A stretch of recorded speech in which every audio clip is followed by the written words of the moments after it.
परमाराध्य प्रातस्मरणीय जगत नियंता जगताधार रस शेखर रस सिंधु आप्तकाम पूर्णकाम सर्वकाम संपूर्ण जगत के हित और कल्याण में जो भगवान समाहित हैं ऐसे भोलेनाथ, भोले बाबा, भोले भंडारी,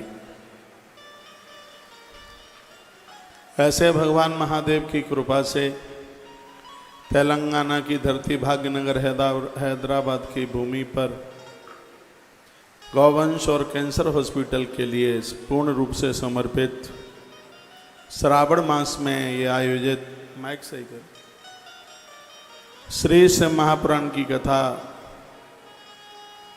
जिसका आज तृतीय दिवस पंडाल परिसर में बैठे हुए सभी भगवत प्रभु प्रेमी जन, आज सोमवार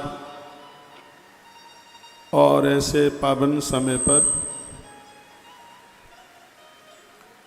जिन्हें आज की कथा का जजमान बनने का सौभाग्य प्राप्त हुआ है, श्री रामजी लाल जी गहलोत, भैया रामकिशोर जी गहलोत हमारे मध्य में हैं। व्यासपीठ से बड़ा आदर है, मंगल में शुभकामना, बधाई। माता जी श्री गीता देवी जी, एक बार तालियों के साथ आदर करें उनका। आप बड़भागी हैं, भाग्यशाली हैं शिव महापुराण की कथा में, और आपको परीक्षित यजमान बनने का सौभाग्य प्राप्त हुआ। यह गुण साधन से नहीं होई, तुम्हारी कृपा पाही कोई कोई, है तो भगवान कृपा करे तब ही संभव हो सकता है। तो सबसे पहले मैं आगे कथा को बढ़ाऊं उससे पहले आज सावन के प्रथम सोमवार की आप सभी को बहुत बहुत मंगल में बधाई और बहुत बहुत शुभकामनाएं। आज सोमवार है, 11 चीजें बन जाए आपसे तो भगवान महादेव के ऊपर जरूर चढ़ाइए, लिख लेना। सावन का महीना है, लिखने के लिए कोई बात कहूँ तो बहुत ज़्यादा विशेष है। ये 11 वस्तु भगवान शंकर के 11 रूप हैं, एकादश रुद्र उन्हें कहते हैं, इसलिए विशेष रूप से उनकी पूजा में सावन सोमवार में और यह एकादश चीज़ें चढ़ाई जाती हैं। जल, बेलपत्र, अकौआ, धतूरा, समीपत्र, कपूर, दुग्ध, चावल, चंदन, भस्म और रुद्राक्ष। एकादश हैं, ये 11 हैं। एक बार फिर रिपीट करूंगा। जल, बेलपत्र, अकौआ कहते हैं आँख, राजस्थान की भाषा में जिसको आंकड़ा भी बोल देते हैं, आंकड़ा भी बोलते हैं, हाँ ये वही है, हमारे यहाँ उसको अकौआ कह देते हैं। धतूरा, समीपत्र लिख लिया होगा आपने, कपूर, दूध, चावल, चंदन, भस्म और 11वां है रुद्राक्ष। एकादश हैं, ये 11 है। भगवान महादेव बहुत राजी होते हैं, बड़े प्रसन्न होते हैं, और भगवान भोलेनाथ जल से बहुत प्रसन्न होते हैं। शिवधारा जलप्रिय, सागर मंथन से कथा जुड़ी है। जब भगवान महादेव विष पान कर गए तो जहर इतना ज़्यादा चढ़ गया था, सभी देवताओं ने भगवान के सिर के ऊपर जल डाला और उनका दिव्य अभिषेक किया। तब से लेकर के आज तक भगवान शिव के ऊपर जल चढ़ रहा है, और भोलेनाथ उससे बहुत ज़्यादा राजी होते हैं, बहुत ज़्यादा प्रसन्न होते हैं। बहुत चीज़ों से भगवान शिव का अभिषेक किया जाता है। दूध से भगवान का अभिषेक किया जाता है। जिनका ऑफिस फेल हो रहा है, कर्मचारी ठीक से काम नहीं कर रहे हैं, स्टाफ गड़बड़ी कर रहा है, तो दूध से भगवान को स्नान कराएं। वंश वृद्धि के लिए तो यह है ही, लेकिन आपके कारोबार के लिए भी ये बहुत ज़्यादा प्रभावशाली है। आज की कथा में आएगा, मन की शांति के लिए जल से भगवान का महाअभिषेक करें। बहुत बड़ी संपदा प्राप्ति के लिए गन्ने के रस से भगवान का अभिषेक करें।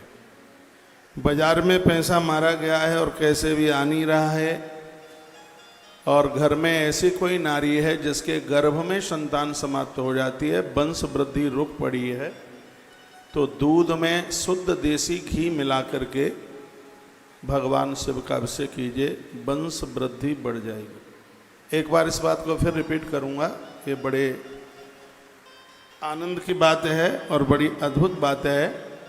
वंश वृद्धि के लिए आप गौ माता का कच्चा दूध लीजिए और उसमें घी मिलाइए, घृत मिलाइए, फिर उसके द्वारा आप भगवान शिव का अभिषेक कीजिए। ये वंश वृद्धि के लिए किसी वरदान से ये बिल्कुल भी कम नहीं है। और जिन पति पत्नी में बनती नहीं है, झगड़े ज़्यादा होते हैं, जल में इत्र डालिए और कुछ भी नहीं, पानी, दूध भी नहीं और कुछ भी नहीं, पानी में सिर्फ इत्र, जल में इत्र डालकर, या कोई स्त्री आपकी के घर में आने वाली कोई पुत्र वधू, आजकल बहुएं धमकी भी तो हाल दे देती हैं, ससुराल में बनती नहीं है, पड़ती नहीं है, महीना 2 महीना भी नहीं होता वो अटैची थैला लेकर के सीधे पियर जा कर के बैठ जाती है। या आपकी बेटी ससुराल में बहुत दिक्कत परेशानी में है और वहाँ के लोग अनुकूल नहीं हैं, बेटी के अनुकूल नहीं हैं, तो ये बड़ा सुंदर लिंग पुराण के अंतर्गत वर्णन किया गया है। सावन के महीने में जल में आप इत्र डाल करके भगवान शंकर का अभिषेक करें, दाम्पत्य जीवन सुखद हो जाएगा, लड़ाई झगड़े मिट जाएंगे। देखिए, दौलत कितनी भी हो, संपदा कितनी भी हो, लेकिन जब तक घर में सुमति नहीं है, संगठन नहीं है, घर में लोग एक दूसरे का आदर नहीं करते हैं, मान नहीं करते हैं, तो आप समझ लीजिए कि बिल्कुल नरक बना हुआ है घर। तो ये मैंने आपके बीच में बात कही है कि जल में इत्र डाल करके आप भगवान का महा अभिषेक, दिव्य अभिषेक कीजिए, इससे पति पत्नी में बनती है, झगड़े खत्म होते हैं। यहाँ तक मैं बोलूँगा तलाक की नौबत आ गई है, वो भी समाप्त हो जाएगा, दोनों एक दूसरे की गलती का एहसास करेंगे। तो घर के संगठन के लिए ये बड़ी अद्भुत चीज़ है, बहुत बढ़िया है। यदि कोई बहुत बीमार है, दवाई उसको लगती नहीं है, तो उसके लिए जल में शहद डालकर महारुद्राभिषेक होता है। किसी को ऐसी बीमारी है, और मैं निवेदन करूंगा, भगवान करे ये रोग किसी को ना हो, एक बड़ा खतरनाक रोग है, सफ़ेद दाग शरीर में हो जाते हैं, ग्रंथ में उसको कुष्ठ रोग के नाम से जाना जाता है।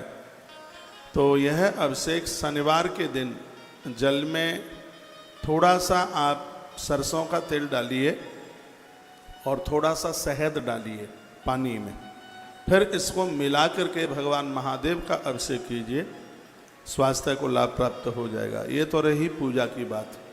दूसरी बात, गैया की बछिया, 1.25 साल जिसकी उम्र हो, 1.25 साल से ज़्यादा नहीं, बछड़ी, और काले रंग की शुद्ध देसी बछिया, उसका गौमूत्र लीजिए और सूती कपड़े में उसको 100 बार छानिए, गिन करके 100 बार, एक बहुत बड़ी औषधि बन जाएगी। उसको 100 बार छानिए, फिर उसको गर्म कीजिए, गर्म करने के बाद जहाँ जहाँ सफ़ेद दाग है वहाँ लगाइए, और एक लगभग 25-30 ग्राम एक 3 महीना आप उसको पीजिए। ज़्यादा पी लिया है तो हो सकता है दस्त भी हो सकता है, क्योंकि शुद्ध देसी गाय का जो गौमूत्र है वो सबको पचता नहीं है। कैंसर के लिए वरदान है, इस रोग के लिए वरदान है, किडनी की सफाई के लिए, लीवर की सूजन को समाप्त करने के लिए गौ माता का ये गौमूत्र, और डायबिटीज वाले लोगों के लिए अमरता है। 1.25 साल की बछिया हो, उसका गौमूत्र 100 बार कपड़े में छान कर और फिर उसको गर्म कीजिए, जहाँ जहाँ सफ़ेद दाग है वहाँ लगाइए, और एक 30-40-50 ग्राम ज़्यादा से ज़्यादा उसको नित्य एक 90 दिन के लिए 3 महीने के लिए ले लीजिएगा, तो ये एक औषधि है, स्वास्थ्य लाभ हो जाएगा इससे। और पूजा के लिए असाध्य रोगों को, यहाँ तक कि मृगी का रोग है और पैरालाइसिस है, ये सब असाध्य रोग में, पैरालाइसिस असाध्य रोग में आता है। तो इसके लिए शनिवार के दिन शहद, जल और थोड़ा सरसों का तेल, इन तीनों को मिलाकर भगवान महादेव का अभिषेक कर दीजिएगा। यदि सांवले रंग की पिंडी मिल जाए तो और ज़्यादा बढ़िया है। रोग निवारण के लिए सांवले रंग की, और धन नोटों के लिए शहद जैसे रंग की, घर में शांति के लिए शहद जैसे रंग की शिव पिंडी बहुत ज़्यादा प्रभावशाली होती है। रोग निवारण और शत्रु के नाश के लिए सांवले रंग की शंकर की पिंडी बहुत ज़्यादा प्रभावशाली होती है। तो शनिवार के दिन यह आप करें और आनंद हो जाएगा, बहुत बढ़िया हो जाएगा। तो ये अभिषेक, ये देखो, मैंने कथा के पहले ही दिन आपको बोला है कि आप शिव महापुराण की कथा सुन रहे हैं तो इसके लिए एक डायरी बनाइएगा। ये देखो, ये सामने मंजू बहन कैमरा लगाइए। आप ये ऐसी ये चीज़ें हैं, आप खोजते रहेंगे और आपको मिलेगी नहीं, और व्यासपीठ से आपको ये समाधान मिल रहा है। हमने लोगों के ऊपर यह उपचार किया है, लोगों को बहुत फायदा मिला है। तो मैं आज अपनी बात को, भगवान की इस दिव्य कथा को यहीं से मैं आरंभ कर रहा हूँ। आज सोमवार है। मैंने परसों या दरसों बोला है कि संध्या को प्रदोष काल में 7 बजे के बाद, लगभग प्रदोष काल 8:48 तक रात्रि में रहेगा, 8:45 बजे तक। ये इतना है, ये रोज आता है प्रदोष का। ये समय आज का ही नहीं है, रोज ही आता है प्रदोष का समय। 7:15 बजे से लगभग इतने टाइम के बीच में प्राण प्रतिष्ठित मंदिर में जाइए, भोलेनाथ के मंदिर में। 2 दिया घर से लेके जाइए बिना जले हुए, माचिस संग लेके जाएं, घी का दिया, मिट्टी का दिया हो बहुत ज़्यादा बढ़िया है। 1 दिया पहले जलाएं आप, भगवान शिव को वंदन करके, प्रणाम करके। भोलेनाथ की अंदर से आधी परिक्रमा लगती है। जहाँ पानी गिरता है जलेहरी को कभी लांगा नहीं जाता। भोलेनाथ की अंदर से परिक्रमा आधी लगती है और बाहर मंदिर से पूरी परिक्रमा लगती है। दुर्गा मैया की 1 परिक्रमा लगती है। बहुत देवताओं की 3 लगती हैं। नारायण भगवान की परिक्रमा है वो 4 लगती है। भोलेनाथ की आधी ही परिक्रमा लगती है। तो वह आधी परिक्रमा करके जलहरी के पास से लौटा जाता है। 1 दिया, ये दिया जलाने के बाद परिक्रमा आधी लगानी है, फिर लौट आइए। और जो दिया आपने जला के रखा है, याद रखिएगा, दोनों दिए आपको माचिस की तीली से नहीं जलाने हैं, एक ही दिया जलाना है। और मैंने एक भी और भी बात बोली है, नारायण के मंदिर में यदि आप तुलसी की लकड़ी से दिया जलाते हैं तो 1 दिया जलाने का फल 10,000 दिए के बराबर होता है। ये समझ के याद के रखिए। अब यहाँ बच्चे पता नहीं भूल गए हैं कैसे, नहीं तो मैं ज़्यादातर ऐसे कथा में तुलसी की डंठल से या बेल की डंठल से मैं दिया जलाता हूँ। महादेव के मंदिर में बेल पत्र की लकड़ी से, उसके डंठल से उसको दिए को जलाइए तो 1 दिया 10,000 दीपक के बराबर होगा। इतनी बड़ी महिमा है उसकी। मोमबत्ती से मन दिया जलाया करो, मैं कभी भी नहीं जलाता। मोमबत्ती बनती है पता नहीं क्या क्या, उसमें सब डाला जाता है। तो ऐसे आप दिया जलाएं तो 1 दिया आपने जला दिया है, जो दूसरा दिया है उस दिए से दिया जलाइए, फिर उसको ढक करके लाइए, रास्ते में हवा में या पानी में बुझ ना जाए। और ये काम पत्नी दोनों जाके कर लें तो बहुत अच्छा है। आपको कहीं इधर उधर भटकने की जरूरत नहीं होगी, सब समाधान ये होगा चुटकियों में। और एक आनंद की बात बता दूं मैं आपको, बहुत दावे के साथ, बहुत आनंद के साथ, तुम्हारे बच्चे मन मुताबिक शादियां नहीं करेंगे, आपकी इच्छा से शादी करेंगे, आपकी इच्छा से। और वर्तमान समय में बहुत बड़ी बात हो जाएगी कि आपके बच्चे आपके हिसाब से शादी करें।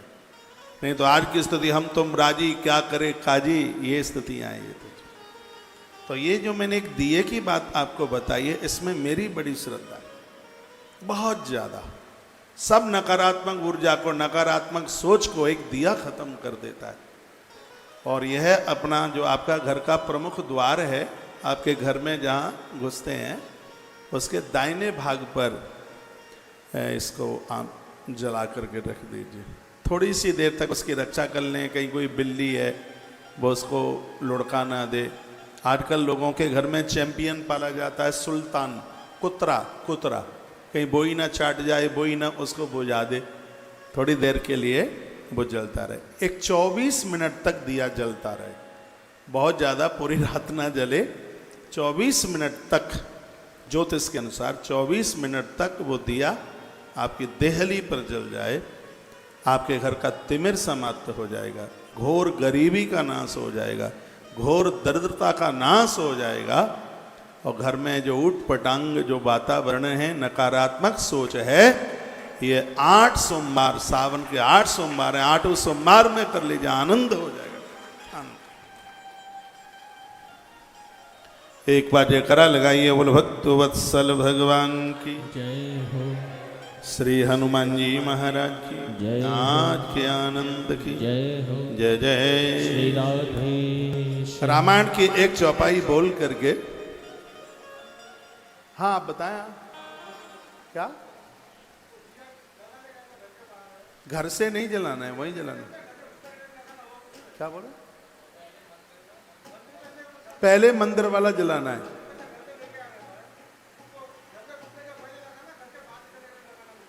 नहीं, घर में घुसेंगे तो दाहिने हाथ पर, घर का जो प्रमुख दरवाजा है। जैसे पुरुषोत्तम भाई, मैं आपके घर में घुसता हूं, नीचे जैसे हम आपके घर में, जहां आपका रेजिडेंस है, जहां घर से जैसे हम घुसते हैं, तो उसके दाएं हाथ पर, हाँ वो ही है। किसी और की चौखट पे मत रखना, नहीं लड़ने को आ जाएगा, क्या कोई जादू टोना तो नहीं कर दिया। अपने ही दरवाजे पर आप जलाइए। मैंने वास्तु की किताबें बहुत पढ़ी, सबसे ज्यादा वास्तु है। आप तोड़ा फोड़ी बहुत ज्यादा करते हैं, जैसे तैसे तो मकान बन पाते हैं, इनको बिल्कुल भी तोड़ने की जरूरत नहीं है। मैं आपको टिप्स दूंगा। रसोई में कुछ चीजें हैं, एक पोटली में बांध के ऊपर रख दो, कभी कुछ बुरा हो ही नहीं सकता घर में। और जिसके घर में तुलसी पूजती है, उसके घर में शंकर पूजते हैं, उसके घर में तो वास्तु दोष और पितृ दोष रहता ही नहीं है। जिन्होंने प्लॉट खरीद रखा है, उसको बनाने, मकान अधूरा बना हुआ पड़ा है, पूरा बन नहीं पा रहा है, शुक्रवार के दिन भगवान महादेव का अभिषेक उस प्लॉट में या अधूरे मकान में, मत्स्य पुराण में वर्णन है, शुक्रवार को किसी विद्वान ब्राह्मण के द्वारा उसमें महारुद्राभिषेक करा दीजिए, भूमि का दोष समाप्त, भूमि का दोष समाप्त हो जाएगा, वो मकान बन जाएगा। एक बात और निवेदन करूंगा आगे बढ़ते हुए, जब तक मकान में खिड़की और किवाड़ न लग जाएं, तब तक नए मकान में रहिए मत। खिड़की और उसमें जब तक किवाड़ न लग जाएं, तब तक मत रहिए। और जब तक दीवार के ऊपर कलई न पुत जाए, पुरानी भाषा में तो उसको कलई, राम रज, ये सब चीज़ें बोलते हैं, आज उसको डिस्टेम्बर मान लो, पेंट मान लो, उसको कम से कम उसके ऊपर एक बार तो उसकी लिपाई पुताई हो जाए। उसके बाद में फिर घर में आप प्रवेश करें। और याद रखना, जब नए मकान का आप गृह प्रवेश करते हैं, तो सबसे पहले उस घर में भरा हुआ मटका लेके जाया जाता है अंदर, और सबसे पहले नए मकान में चूल्हे के ऊपर खीर बनाई जाती है, खाद्य सामग्री पहुंचाई जाती है, खीर बनाई जाती है, खाने पीने का सामान, जो भी सामान नए, याद रखना, नए मकान का गृह प्रवेश करते हुए 3 दिन तक मकान को खाली नहीं छोड़ा जाता। ये मत्स्य पुराण में वर्णन है। 3 रात्रि वहाँ रात्रि को रुकना ही पड़ेगा, रात्रि को ठहरना पड़ेगा, उसको आप खाली छोड़ करके रात को ताला डाल करके आप नहीं जा सकते।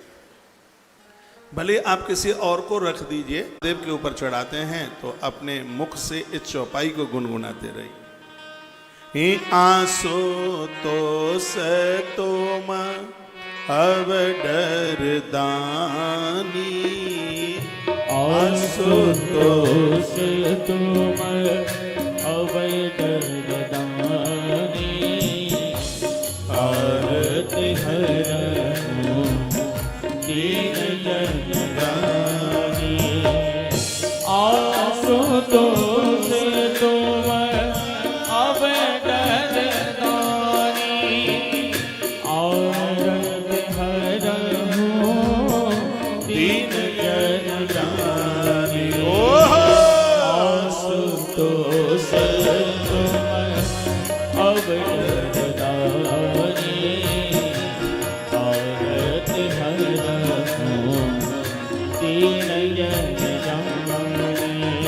एक बात मैं और आपको बोलूंगा, जो मैंने आपको 2 दीपक की बात करी है जलाने की, ये सिर्फ आपको बोलने के लिए ही नहीं, मैंने भी आश्रम में फोन किया है कि रात्रि को गोपेश्वर मंदिर जाना, एक दिया जला के वहां रख देना गोपेश्वर नाथ भगवान के सामने, और उस दिए से एक दिया जलाकर आश्रम के प्रमुख गेट के दाएं हाथ पर जला हुआ दिया वहां का रख दीजिएगा।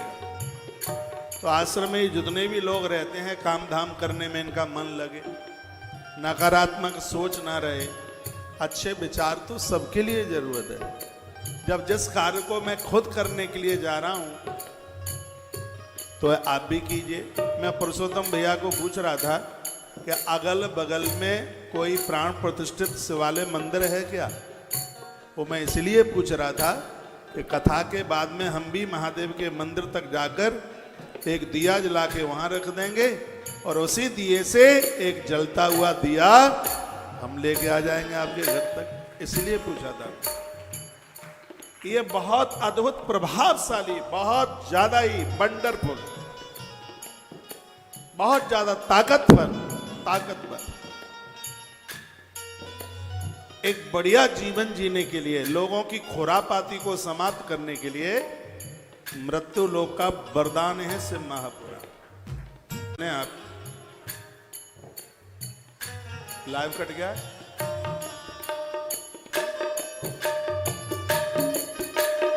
आशुतोष तुम अब डरदानी आरती दीन जन राजा, आशुतोष तुम अब डरदानी आरती हरहु दीन जन जानी।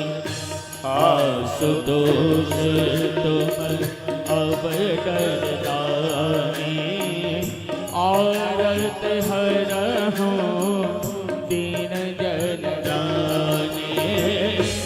आरती हरहु दीन जन जानी। आशुतोष तुम अब डरदानी आरती हरहु दीन जन जानी। आशुतोष तुम अब डरदानी आरती हरहु दीन जन जानी। आरती हरहु दीन जन जानी।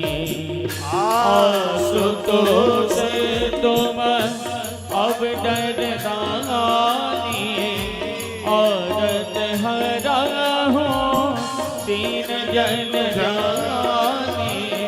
आशुतोष तुम अब डरदानी आरती हरहु दीन जन जानी। आरती हरहु दीन जन जानी।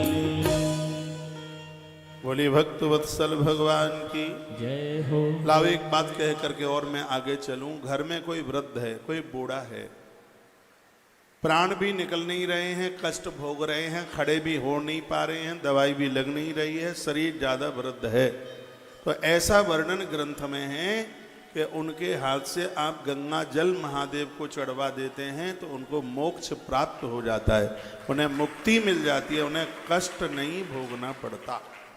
उनके हाथ से आप गंगा जल भगवान महादेव के ऊपर चढ़ाइए।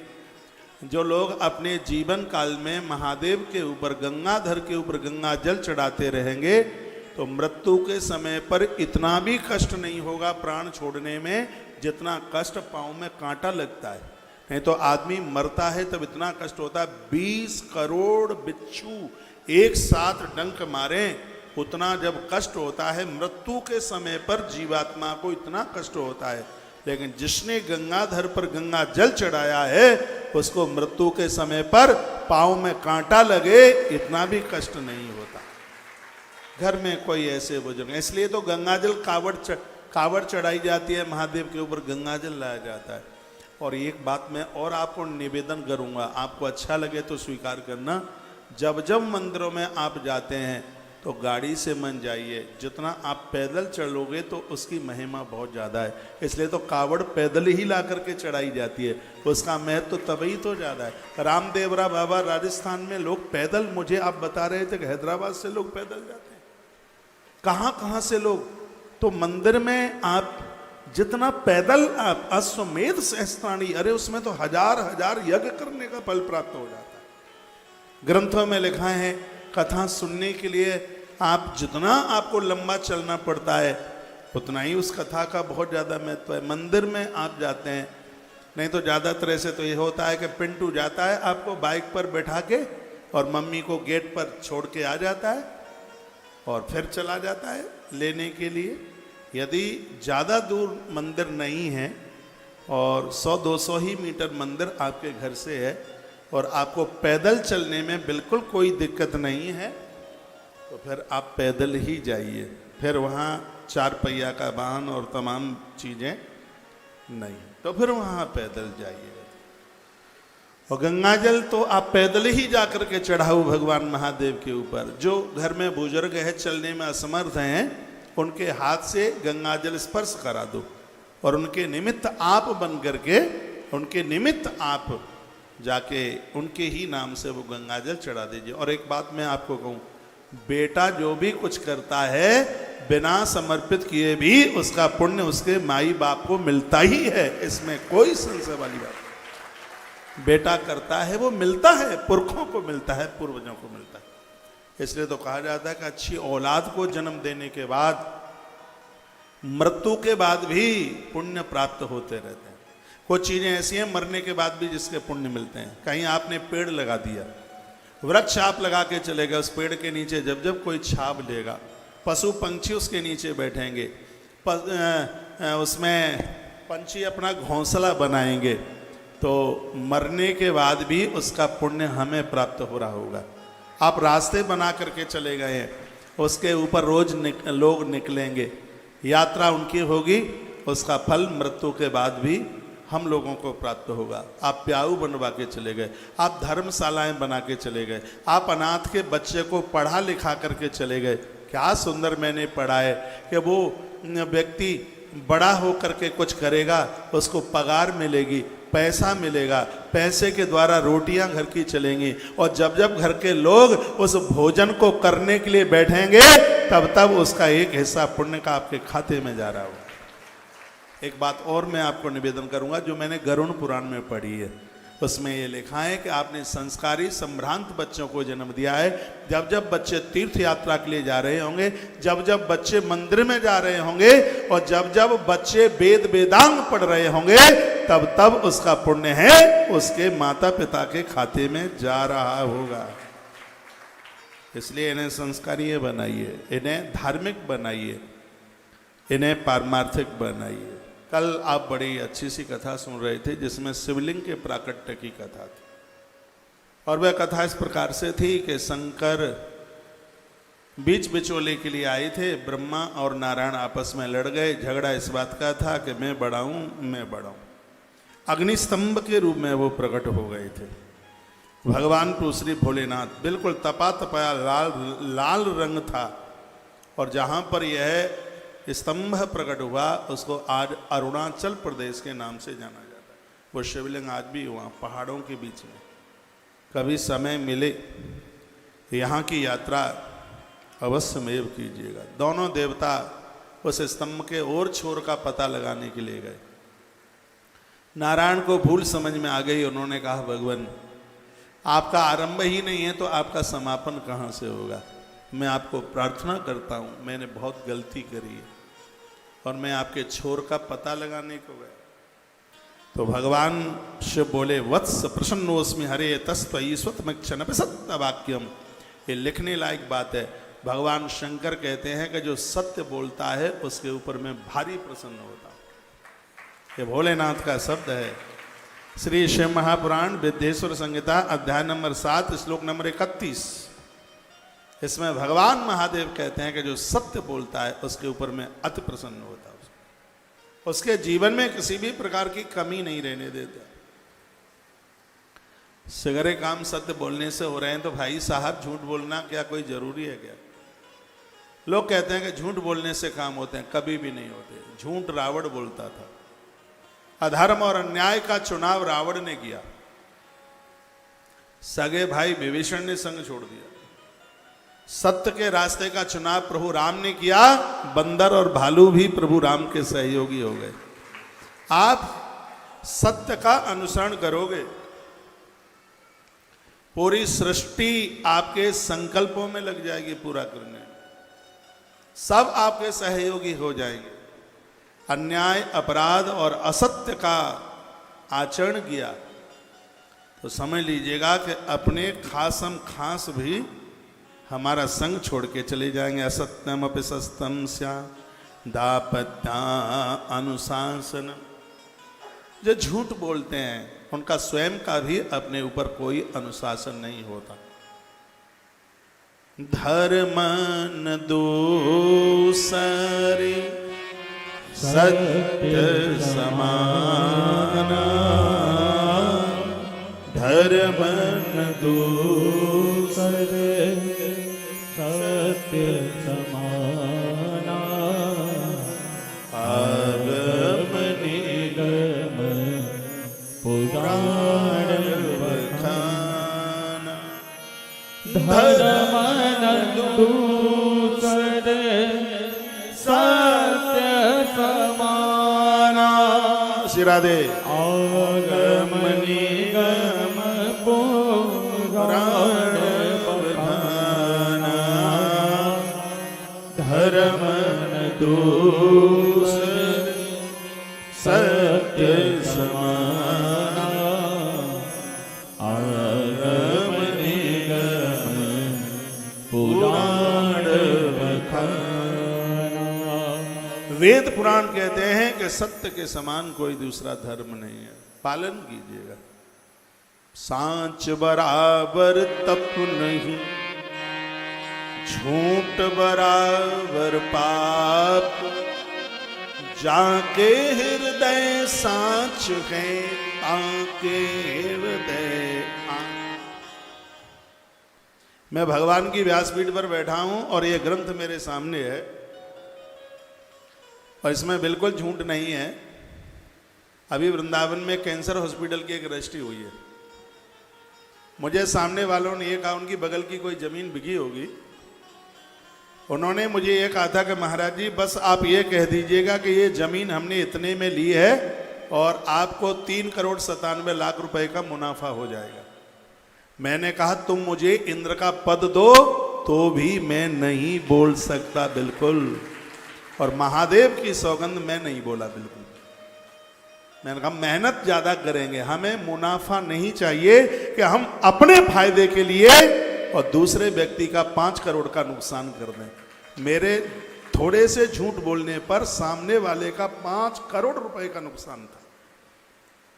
आश्रम को तो चलो ठीक है 3,98,00,000 का मुनाफा, लेकिन ऐसा मुनाफा आश्रम नहीं चाहेगा जिसमें दूसरे का 5 करोड़ रुपए का नुकसान होता है। और मैंने उस बात को बिल्कुल स्वीकार नहीं किया। सोमवार है, शिव के दरबार में बैठा हूं। ये बातें नकली नहीं है, ये नहीं है कि बस लोगों को सुनाने के लिए हो। इन बातों के ऊपर हम स्वयं में खरे उतर रहे।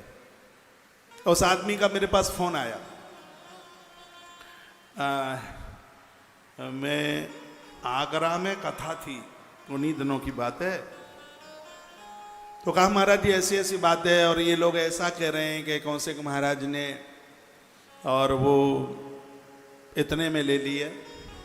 मैंने कहा मैंने नहीं ली इतने में, बिल्कुल भी नहीं ली।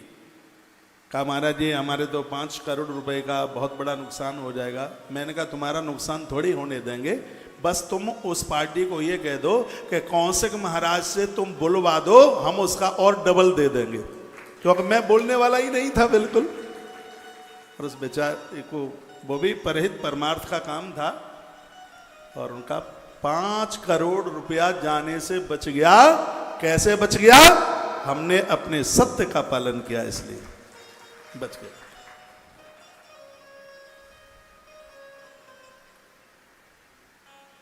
तो धर्मन दूसरा सत्य समाना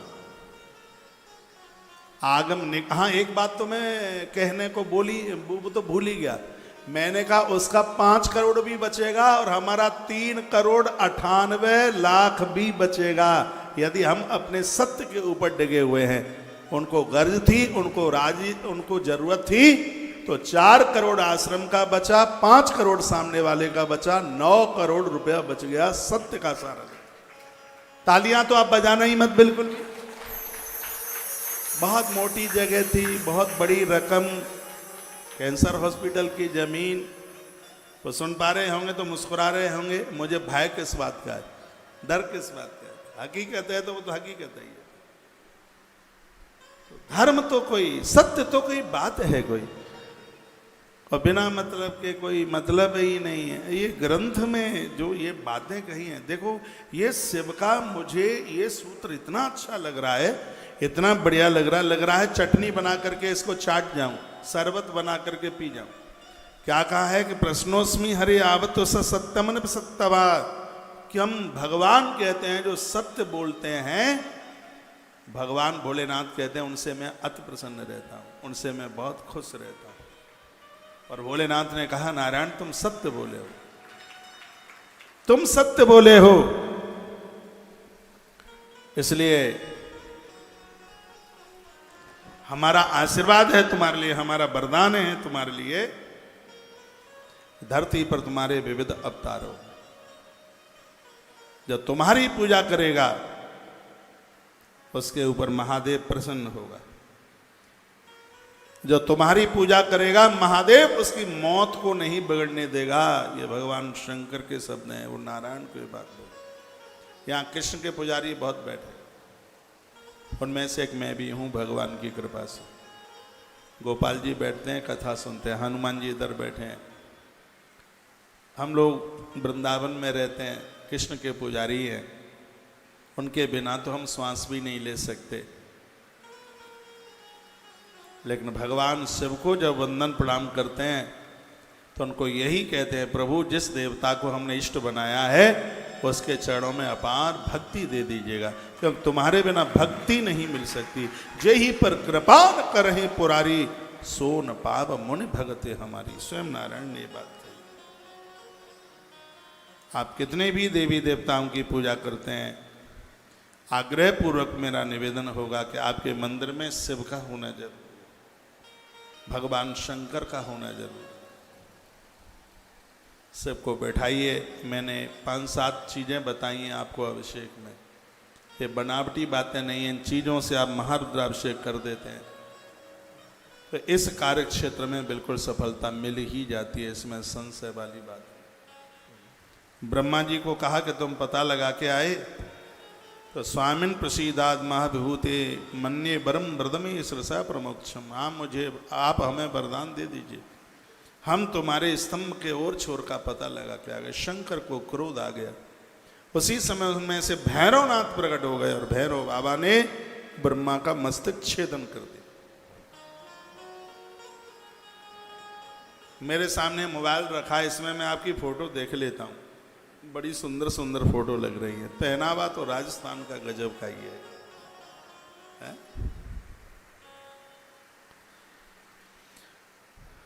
भगवान शंकर ने मस्तक छेदन तब किया, सिर कट गया,